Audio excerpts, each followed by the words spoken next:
Hai, balik lagi ke part berikutnya di bab Management Science 101. Di part ini, di bab ini, sesi ini, saya akan menceritakan mengenai what for.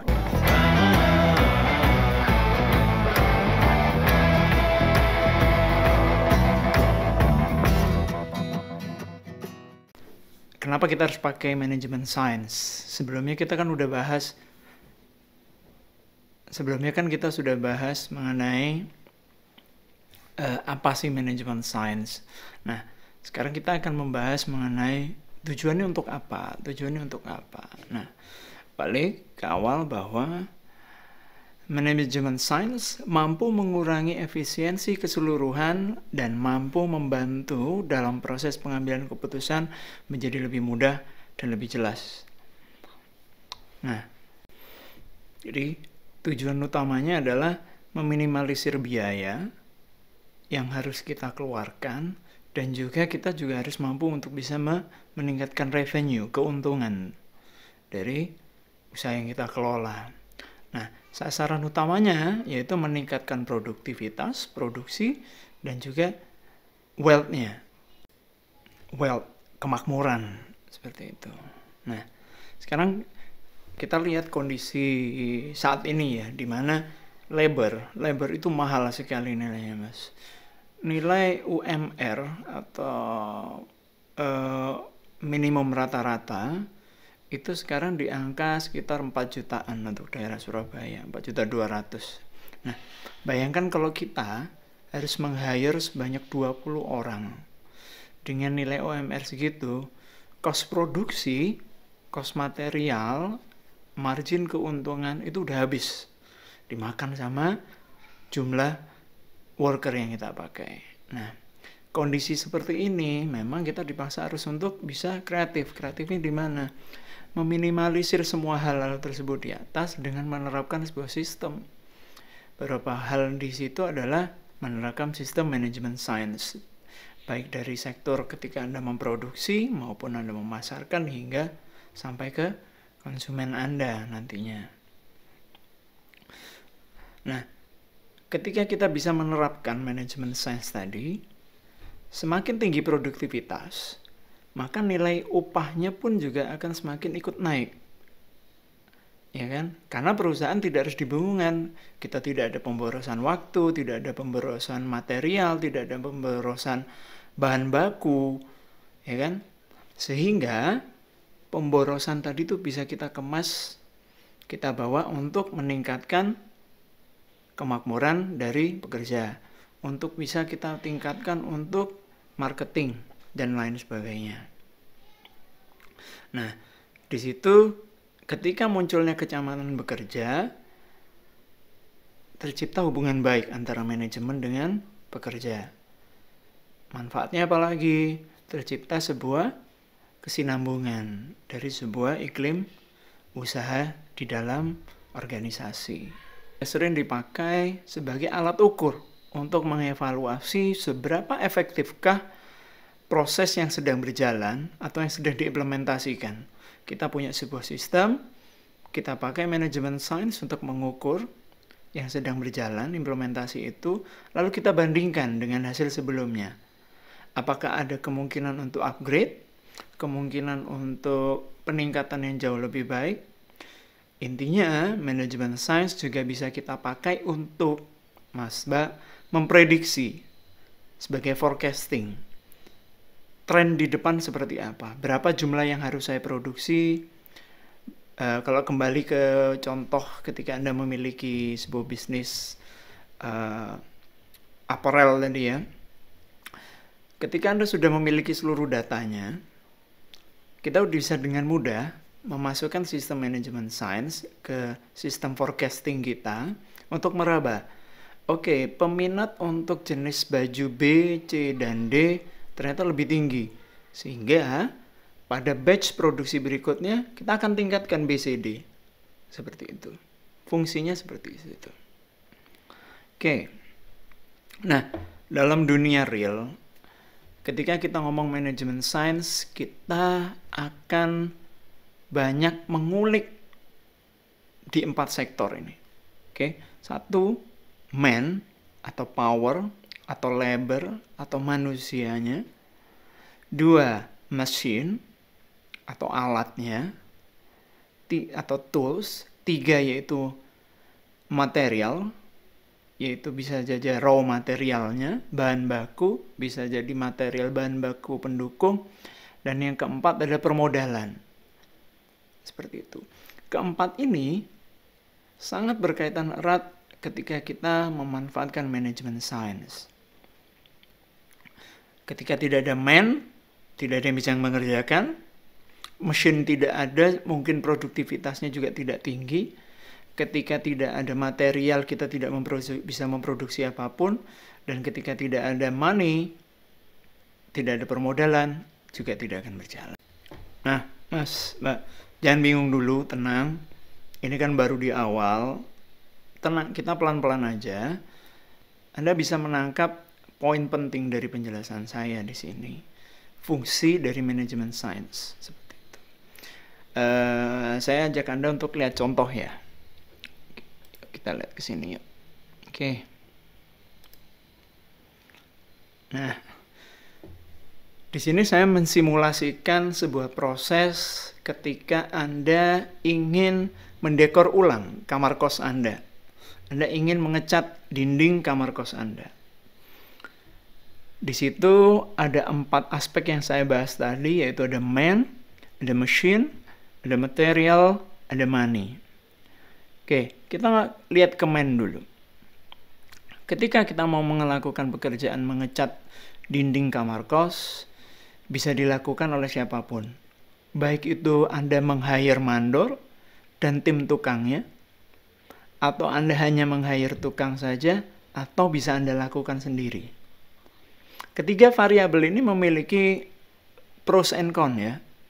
Ada kelebihan dan kekurangannya. Ketika mungkin Anda meng-hire mandor dan tukang, ketika Anda tidak punya waktu untuk melakukan pengawasan, di situ sudah ada peran serta mandor. Dan di situ sudah ada tukang sehingga pekerjaan mungkin bisa selesai dalam waktu 1 hari. Ketika Anda lihat tukang, Anda tidak perlu repot kotor-kotor, Anda mungkin tidak memiliki skill kemampuan mengecat sehingga Anda serahkan ke tukang atau bisa Anda lakukan sendiri. Ya kan? Di sini sendiri konsekuensinya mungkin kosnya jauh lebih murah daripada harus membayar tukang, mandor dan tukang. Bayangkan harian tukang sekarang sekitar 125 hingga 130 ribu. Nah, sekarang kita ke mesin atau alat. Tools yang Anda pakai untuk mengecat dinding Anda. Umumnya menggunakan kuas cat. Kalau Anda ingin lebih murah lagi, Anda memanfaatkan kuas alis Anda pribadi atau punya pacar Anda ya. Konsekuensinya apa? Mungkin tidak modal, tapi butuh waktu yang sangat lama sekali untuk bisa mengecat dinding kamar kos Anda menggunakan kuas alis. Atau Anda upgrade tools Anda menjadi roll, di mana kecepatannya jauh lebih cepat dibandingkan dengan kuas cat. Konsekuensinya, konsnya adalah roll akan menghabiskan lebih banyak jumlah cat dibandingkan dengan menggunakan kuas. Lalu kita ke material. Di situ ada cat air Luna. Kalau Anda ingin yang paling murah, pakai cat air Luna yang sering Anda pakai waktu SD. Sekali cat, minggu depan jamin hilang, Mas. Atau bisa pakai cat mawar yang lebih murah, atau yang mungkin kualitinya lebih baik, yaitu cat Dulux. Seperti itu. Di situ Anda bisa lihat permodalan besar, sedang atau kecil. Nah, manajemen science perannya ada di sini.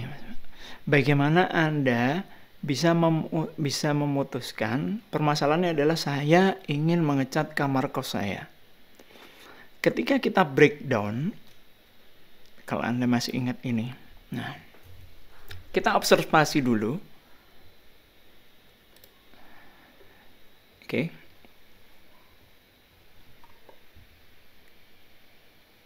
Kita observasi. Kita lihat permasalahannya apa. Lalu kita mendefinisi permasalahannya bahwa saya ingin mengecat kamar kos saya. Yang dicat adalah kamar kos, jumlah luasan tidak banyak, dan kalau kita define lagi, kamar kos adalah bukan milik kita pribadi, di mana kita akan tinggal di situ hanya mungkin sekitar 2-3 tahun jika kita betah, ya kan? Itu kita define. Sehingga kita punya landasan untuk melakukan pemilihan variabel tadi, Mas Mbak. Nah, sekarang kita mulai membangun model konstruksinya. Kita ke sini sekarang. Nah, ketika kita dihadapkan dengan sebuah hal simple, yaitu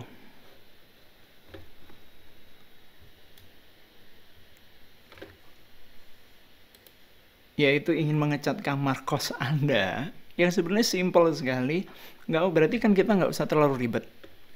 Kita ke sini. Kalau begitu, saya akan menggunakan tenaga sendiri, Pak. Kenapa begitu? Saya bisa hemat biaya. Satu di situ. Kedua, toh kamar kos saya tidak didatangin Pak Jokowi atau Pak Rektor. Kualitasnya juga saya juga nggak perlu harus bagus. Dan selama inilah saya sedang kuliah from home, Pak. Sehingga saya masih punya banyak waktu luang di dalam rumah. Lalu kita ke mesin. Kalau saya pikir-pikir, mending saya investasi di roll.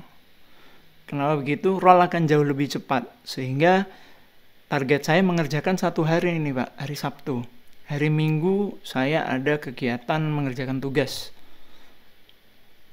Jangan kuasalis ya, Mas Mbak ya. Lalu ke material.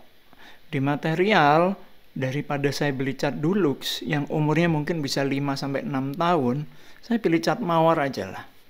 Yang umurnya mungkin 2-3 tahun, dia akan pudar. Dan pada saat itu saya sudah tidak kos di situ lagi. Sehingga permodalannya yang dibutuhkan, saya rasa permodalan kecil saja. Toh hanya mengecat kamar kos supaya suasana jauh lebih berbeda atau suasana lebih baru.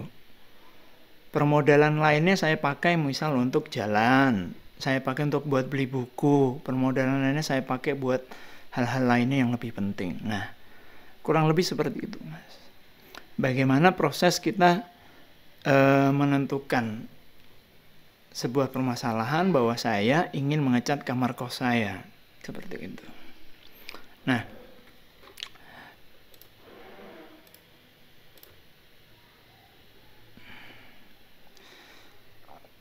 balik lagi ke pembahasan di part 2 ini, yaitu untuk apa sih? Jadi saya menggunakan manajemen science itu sebagai apa sih?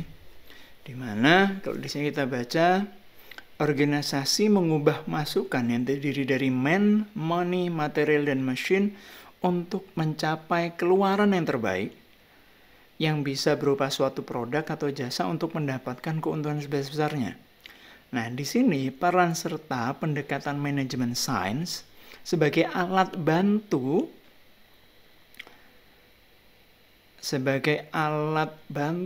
untuk membuat kolaborasi masukan tersebut agar didapatkan keluaran yang maksimum. Seperti itu.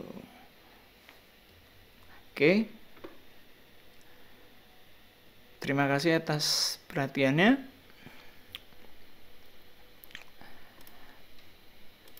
Jadi untuk di part 2 tadi nggak usah panjang-panjang, tapi saya harap Anda sudah menangkap apa yang saya maksud, posisi manajemen sains dan fungsinya seperti itu. Bye-bye.